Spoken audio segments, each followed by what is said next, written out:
La noticia está con los nombramientos en la Casa de Nariño. Mucha atención porque se cae el nombramiento de Cielo Rusinque como secretaria privada de la presidencia. Las razones por el momento se desconocen. Sin embargo, Red Más Noticias pudo establecer que en Jurídica de Palacio nunca estuvieron notificados de esa decisión.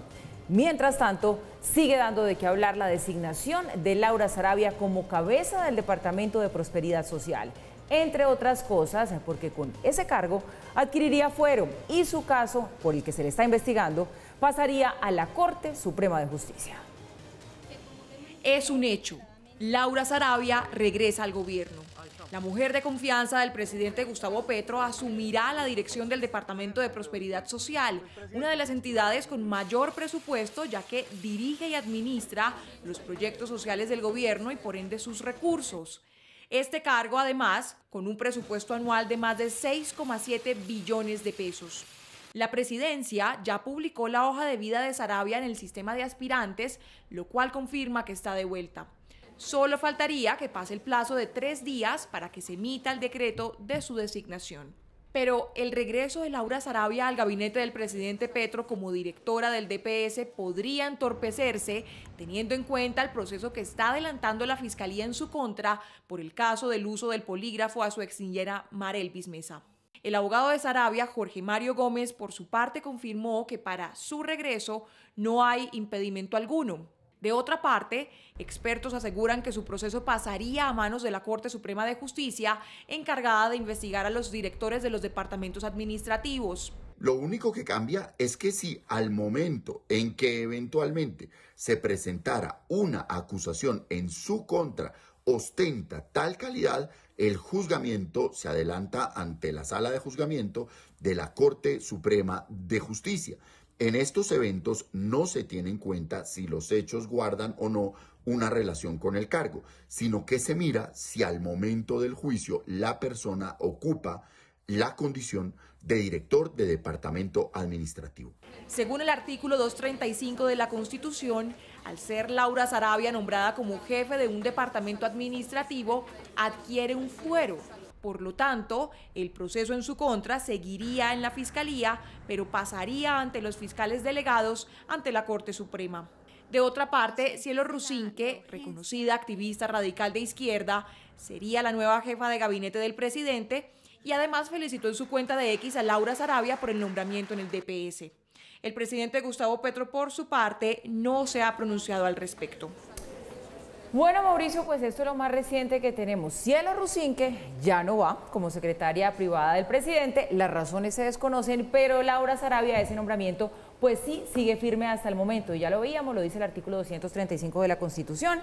En función de la Corte Suprema de Justicia, queda a juzgar previa acusación de la Fiscalía, entre otros a los directores de los departamentos administrativos. Dícese del cargo que entraría a ocupar Laura Saravia.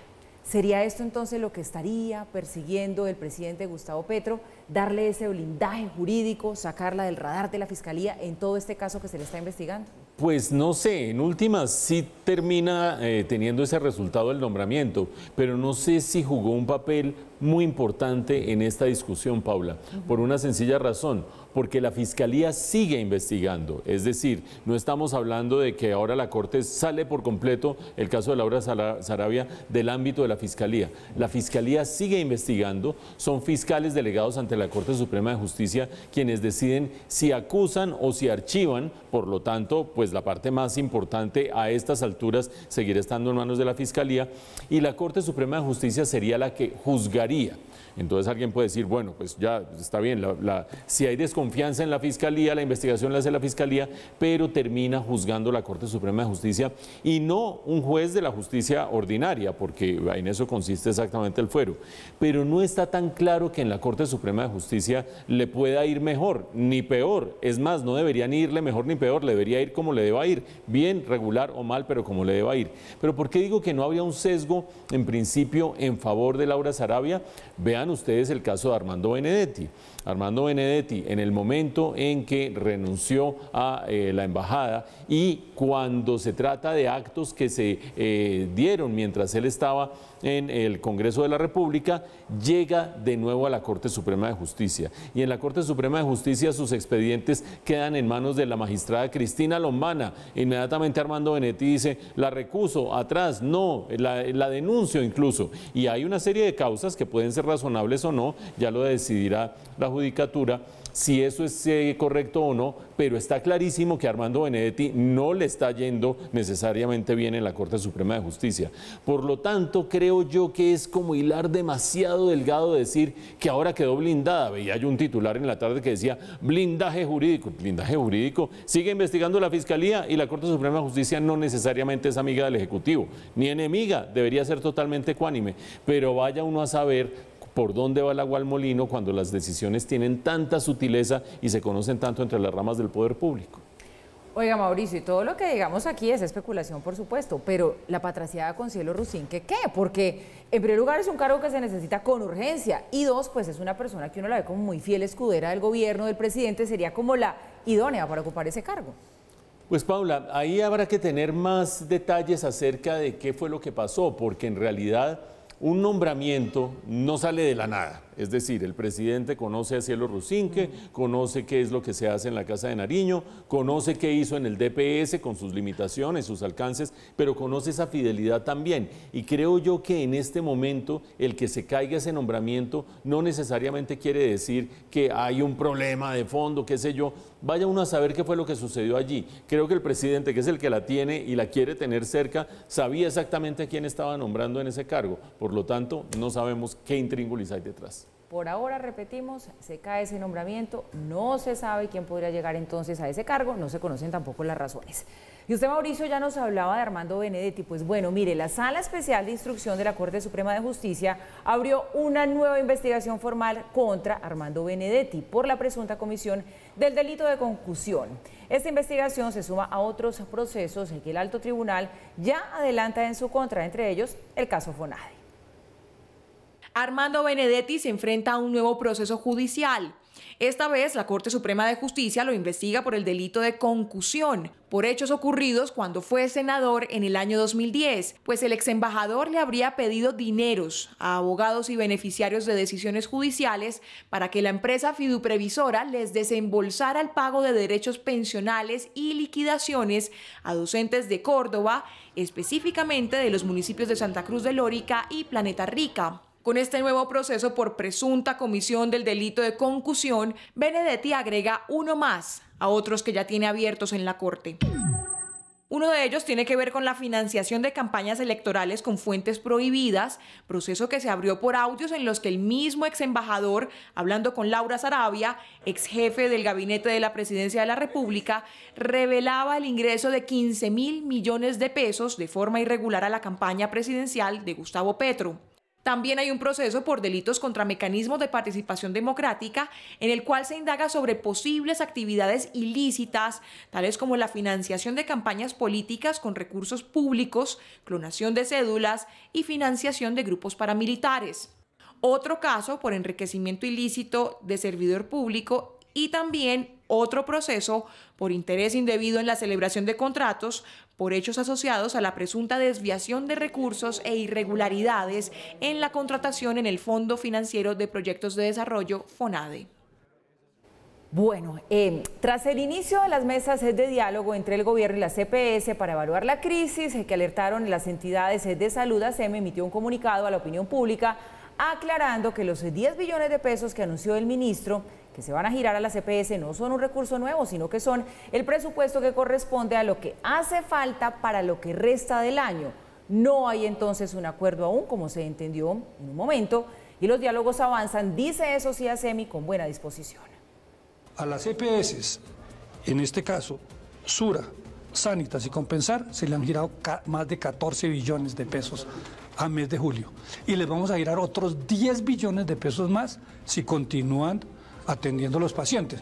Estas declaraciones del ministro de Salud tras el primer encuentro de esta semana con las EPS y la Defensoría del Pueblo crearon una confusión que ASEMI se vio en la obligación de aclarar. Si bien la agremiación que reúne a las empresas de medicina integral manifestó al término de la reunión que hay buena disposición para llevar a cabo los diálogos y buscar acuerdos, desmintieron la cifra dada por el ministro.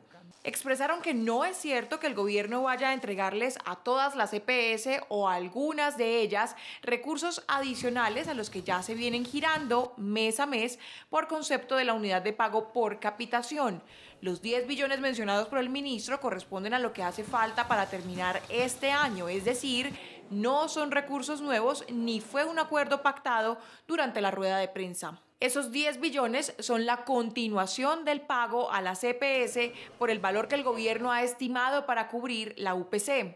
Ese monto es justamente el centro de las conversaciones que están previstas para esta semana con el ministro de Salud y los demás actores del sistema. Uno de los puntos planteados por ASEMI para ese diálogo es que la UPC no está siendo suficiente para cubrir el gasto en salud, dado que el cálculo de este rubro se hace con valores atrasados al menos 2 años. Llegamos a pensar, Mauricio, todos los colombianos que había un acuerdo aquí entre gobiernos y EPS, y sí, lo celebramos. Hasta Brooks McMaster publicó un trino, replicando una noticia que hablaba de un acuerdo, pero resulta que no fue así. Esos 10 billones que salió a anunciar ante micrófonos el ministro de Salud, pues no son nuevos, ya lo confirma ASEMI. Siguen entonces estas conversaciones. Importante también que ASEMI diga que hay como buena disposición de diálogo, pero siguen y pues el futuro es incierto, porque además siguen de forma paralela con esa reforma a la salud que otra vez se va a retomar en el Congreso. Ese no es un tema menor. Paula, hay que recordar que las EPS reciben una suma por cada uno de los afiliados que tienen, una suma automática que se gira anticipadamente, que lo que busca es cubrir el plan básico de salud. Esa es la famosa unidad de pago por capitación. Es decir, se calcula dentro del sistema cuántas personas hay, cuáles son las enfermedades que debería tener una persona promedio, cuál es la edad promedio, la circunstancia promedio, y se calcula cada año. Esto es lo que debería cubrir el plan básico de salud de cada afiliado. Y a las EPS, según sus afiliados, se les gira al comienzo de cada mes de manera anticipada esa suma. Pues bien, lo que vienen diciendo las EPS y el motivo por el cual Compensar, Sura y Sanitas pusieron el grito en el cielo hace unos cuantos días es que esa unidad de pago por capitación no está siendo suficiente para cubrir los gastos que tienen por el plan básico de salud, entre otras cosas porque han subido los servicios de salud, etcétera, etcétera, pero también porque estas EPS han recibido población de las EPS que se han ido quebrando, muchas de ellas con un perfil de enfermedades más grave que las que tienen el promedio de las EPS. Entonces, ¿qué pasó la semana pasada? Grito en el cielo, se reúnen y deciden hacer 2 mesas de trabajo. Una mesa de trabajo para ver si la UPC, esta plata que se les gira siempre a las EPS, es suficiente o no para cubrir el plan básico de salud y si se necesitan ajustes o no se necesitan ajustes. Otra mesa de trabajo para ver qué se va a hacer con aquello que no está en el plan básico de salud y que generalmente el sistema les reconoce a las EPS y que se conoce como presupuestos máximos. El problema es que los presupuestos máximos para este año ya casi que se acabaron, casi que no queda plata para todo el segundo semestre. Mesa de trabajo y mesa de trabajo. Y el ministro anuncia se les van a dar 10 billones adicionales y todo el mundo dice, wow, se resolvió todo. No, los 10 billones son lo que corresponde a esos pagos de la unidad de pago por capitación anticipados de acuerdo con el plan básico de salud. El problema sigue existiendo, el descuadre sigue existiendo y no hay todavía una solución a la vista. Eso sí, como dice Paula, es mejor estar conversando que estar enfrentados. Y el presidente Gustavo Petro hizo una férrea defensa de la nueva reforma laboral. Cuestionó los cambios en las horas extra, sobre los que el sector empresarial, también el comercial, pues ha manifestado reparos. También habló de convertir al Banco Agrario en el banco más grande del país.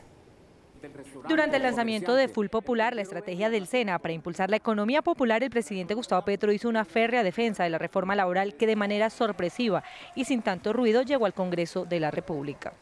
Que no pueden alzar los salarios, nos dicen, que no pueden recortar la jornada de trabajo, que el día D tiene que seguir siendo hasta las 10 de la noche y no a las 6 de la tarde, como creemos nosotros que termina, nos dicen, porque entonces si se hace eso, echan a los trabajadores y se crece el desempleo.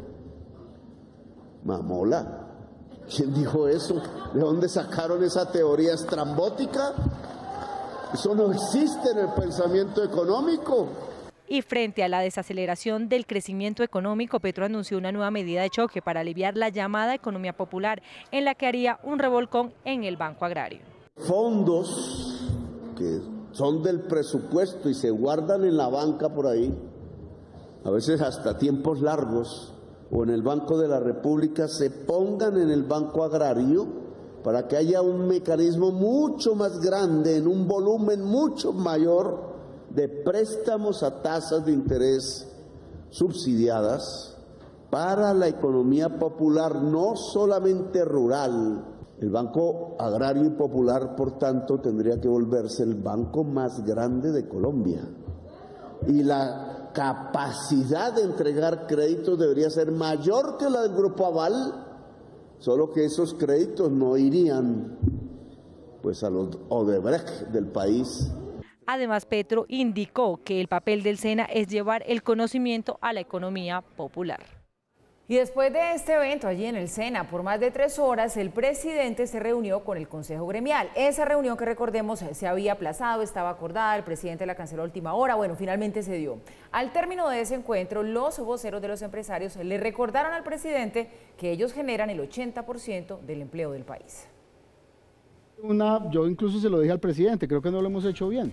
O sea, durante este primer año hemos tenido cientos de reuniones y hemos llegado a pocos acuerdos. Claramente no lo estamos haciendo bien de lado y lado, y haciendo las mismas cosas no vamos a tener resultados distintos. Así que la oferta y el planteamiento que le hicimos como sector empresarial al presidente es nuestra voluntad de contribuir en la construcción de soluciones, sigue vigente, pero tenemos que cambiar la forma y el método de cómo vamos a trabajar, porque desafortunadamente los resultados dicen que no lo estamos logrando. Bueno, y otro de los que se pronunció al finalizar este encuentro fue el presidente de FENALCO, Jaime Alberto Cabal. Insistió en que está en desacuerdo con el pronunciamiento del presidente Petro sobre la reforma laboral que, dice el presidente, ustedes lo acaban de escuchar, no generará desempleo. De la reforma no habló el gobierno, hablé yo. Le propuse a la ministra que pusiera y honrara un poco ese compromiso de abrir espacios y de concertar, que no se ha dado, digamos, con los sectores que representamos a la generación de empleo. Y particularmente lo que dijo el presidente, nosotros no estamos nada de acuerdo, porque lo que hemos dicho precisamente es que para miles de comerciantes de este país, como los pequeños, los tenderos, los panaderos, que con mucho esfuerzo generan empleo y trabajan hasta altas horas de la noche y los domingos y durante los días de fiesta, los costos laborales pues le van a impactar considerablemente en sus márgenes, pero también en las posibilidades de generar más empleo. O sea que ese es un tema, por ejemplo, que está en punta y que nosotros desde FENALCO extendimos la mano para que haya un espacio de concertación y de trabajo conjunto y que nos escuchemos y no solamente pues estemos parados en orillas diferentes. Y la ministra de Trabajo, Gloria Inés Ramírez, le respondió justamente al presidente de FENALCO, quien aseguró pues que no hubo concertación de esa reforma laboral. Esto fue lo que dijo ante los reparos del doctor Cabal. Aquí no se han presentado reformas a espaldas de nadie. Estas reformas se han construido con mucha participación de colombianos y colombianas. Lo que hay que decir es que ese síndrome de la Coca-Cola del desierto se acabó. Bueno, Mauricio, aquí tenemos una avalancha de pronunciamientos, de reacciones, ¿no?, de declaraciones. Vamos a desmenuzar esto un poquito y como por partes, ¿no? No sé si le queda a usted la misma sensación. Parecería ser que queda muy tenso el ambiente entre empresarios y gobierno después de esta reunión con el Consejo Gremial. Mire usted lo que decía el doctor Arce, le dejamos como sobre la mesa al presidente que la forma y el método aquí hay que cambiarlo, le recordaron que ellos son los que generan empleo, vio usted también los reparos del doctor Cabal y la respuesta de la ministra de Trabajo. Eso por un lado, para que nos dé usted sus impresiones. Y por otro lado, bueno, ¿es posible o no lo que decía el presidente acerca del Banco Agrario de convertirlo en el banco más grande del país? ¿Tiene la estructura del Banco Agrario para hacer eso realidad? Lo escuchamos por pedacitos. Paula, por pedacitos, sobre el primer punto, la relación entre el sector privado y el gobierno es todo un acertijo, porque no saben exactamente los gremios y los empresarios por dónde agarrar. ¿En qué sentido? Se ha radicalizado el gobierno de Gustavo Petro no es que me lo esté inventando yo, digamos que cuando se rompió la coalición de gobierno y empezó a gobernar con, dentro de su gabinete con miembros del pacto histórico y personas muy cercanas a él, esos matices de centro se empezaron a perder. Y las propuestas son las de reforma laboral, la de reforma a la salud, la de reforma pensional, son mucho más radicales que lo que esperaba el mismo sector privado hace unos cuantos meses. Por lo tanto, en medio de esa situación compleja, tensa, el sector privado dice, bueno, si yo me opongo férreamente a las iniciativas del gobierno, tengo que verme al día siguiente con el viceministro, que es el que va a dictar la resolución, que me va a dictar las reglas del juego, que me va a afectar la cancha sobre la cual voy a seguir jugando. O tengo que verme con el director de departamento que me va a dictar el decreto o va a hacer el borrador de decreto que va a firmar el ministro, que, etcétera, etcétera. Es una interlocución que hay que mantenerla de lado y lado. Del lado de los empresarios, por supuesto, en la medida en que el gobierno es el regulador de una cantidad de actividades que incluso sin pasar por el Congreso puede cambiar reglas del juego. Del lado del gobierno, porque ustedes lo han visto, 80% del empleo en el país lo produce el sector privado. A nadie le va bien con una confrontación en esos términos. Creo que la reforma laboral, como la llevó la ministra nuevamente, casi que sin modificaciones importantes frente a la que se cayó en la legislatura pasada y sin haber tenido mayor diálogo con los gremios, es un mal indicio en el sentido en que no parecería que ese diálogo fuera a fructificar.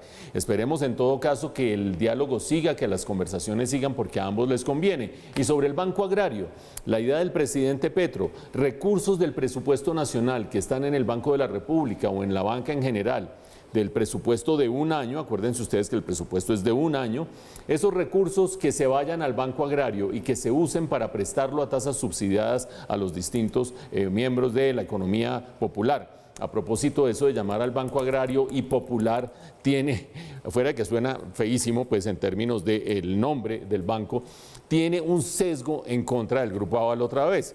Vaya uno a meterse a la discusión de si la corrupción, la corficolombiana, no sé qué, si sé cuánto, eso lo hemos discutido en el noticiero y tiene su propio desarrollo. Pero la obsesión del presidente con el Grupo Aval, con mencionarlo en esta política pública, con ponerle el nombre al Banco Agrario y Popular para agarrar el nombre Popular cuando el Banco Popular es del Banco Aval, me parece que ya raya un poco en lo obsesivo. Tiene dos problemas por el momento esa propuesta. Una, el presupuesto nacional puesto en el sistema financiero o en el Banco de la República recibe una tasa de interés mientras se ejecuta.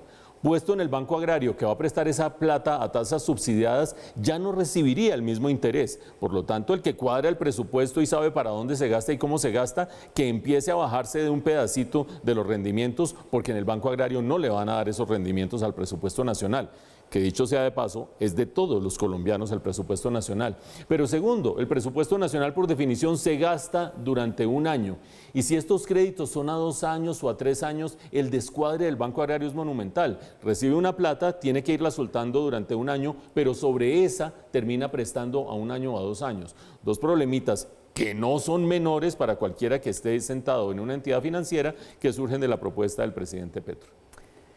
Bueno, y por lo pronto, ambiente tenso, todo parece indicar después de las conclusiones de esta muy esperada reunión entre gobierno y consejo gremial. Cambiamos de tema. El proyecto que crea un bono escolar para que niños de estratos bajos puedan estudiar en colegios privados ha motivado nuevas marchas de FECODE que van a salir a manifestarse este miércoles por este y por otros motivos. El sindicato asegura que con esa iniciativa se busca privatizar la educación. Un proyecto de la senadora Paloma Valencia despierta preocupación en el gremio de los maestros de colegios públicos. La iniciativa, que pasó su primer debate, propone dar un bono escolar a algunos niños de escasos recursos que quieran estudiar en colegios privados. Esto puede significar que llevemos niños de escasos recursos a colegios con mejores rendimientos académicos que pueden permitirles mejorar su acceso a la universidad y mejorar su estándar de vida. Yo creo que Colombia tiene que trabajar en convertirse en un país de oportunidades iguales. Una persona que tiene recursos en Colombia puede escoger entre la educación pública y la privada. Yo creo que ese es un derecho que también tienen que tener los más pobres. Incluso este proyecto es uno de los motivos por los que FECODE convocó a una movilización para este 30 de agosto. Por ello, todas y todos a la calle. Necesitamos con fuerza decir que hoy más que nunca vamos a defender el derecho a la educación. Este sindicato argumenta que no permitirá la privatización de la educación. Es un proyecto de ley que desfinancia la educación pública, que afecta a los colegios públicos estatales administrados por el Estado, y lo más indignante es que se trasladen recursos públicos para financiar entidades privadas y para enriquecer a otros operadores de esa índole. Desde el Pacto Histórico también han salido a rechazar este proyecto de la senadora Paloma Valencia. Definitivamente no podemos apoyar bajo ninguna circunstancia un bono escolar que pondría en desventaja a las familias más empobrecidas de este país. Entregarles plata sencillamente para transferírsela a los colegios privados es quitársela a los colegios públicos, a la red pública, a la educación pública de calidad. Para expertos, esta iniciativa tiene ventajas, pero también desventajas. Por un lado, brinda a las familias la libertad de optar por un colegio público o privado para la educación de sus hijos, lo que les amplía la libertad de elección y ejerce presión positiva sobre las instituciones privadas. No obstante, en desventajas, el mayor desafío de esta propuesta es la inversión necesaria para llevarla a cabo. Esta puede ser muy significativa y potencialmente competir con los recursos destinados a la educación pública. Según la autora del proyecto, un programa similar a este se implementó en 1990 y se beneficiaron 125.000 estudiantes.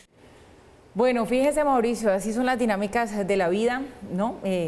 Un proyecto que se ve bastante loable pues en su finalidad, en términos de equidad, de oportunidades para todos, cómo está empezando a pisar callos y a levantar ampollas en diferentes sectores, entre ellos FECODE, que dicen que entonces ahora pues ellos van a perder muchos de esos estudiantes, porque si este bono escolar llegase a aprobarse, pues los papás preferirían meter a sus hijos en un colegio privado que en uno público. Una propuesta que también hay que decirlo, acarrea enormes retos, pero por eso pues no hay que satanizarla, ¿no? Valdría la pena estudiarla un poco más a fondo. Paula, en el estudio más a fondo y más profundo de esa propuesta vale la pena tener en cuenta algunos elementos. El primero de ellos es que el sistema educativo en cualquier país del mundo es el mecanismo más, o puede llegar a ser, el mecanismo más eficiente de la movilidad social. Es lo que permite que una persona pase de un estrato a otro, una familia en una sola generación, saltándose 2 o 3 estratos por cuenta de un buen sistema educativo. Si el sistema educativo no le funciona a la persona, se pierde ese mecanismo de movilidad social y se perpetúan las diferencias. Ahora bien, la educación pública o privada. Ahí hay un dilema que yo creo que es un falso dilema, porque deberían fortalecerse las dos, y voy a ilustrar el caso. Cuando uno mira los resultados de las pruebas PISA, para hablar de cosas concretas, no hablar sencillamente de prejuicios ideológicos, cuando uno mira las pruebas PISA, se nota que en Colombia los mejores puntajes los tienen los colegios privados, siguen los colegios públicos urbanos y siguen los colegios públicos rurales. Uno tendría 2 opciones, decir, vamos a mandar a todo el mundo para los colegios privados, llenémoslos de bonos, todo el presupuesto de la educación para los colegios privados, porque allí está la mejor educación. O habrá quien diga, todo para los recursos de los colegios públicos, especialmente los rurales, para que suban.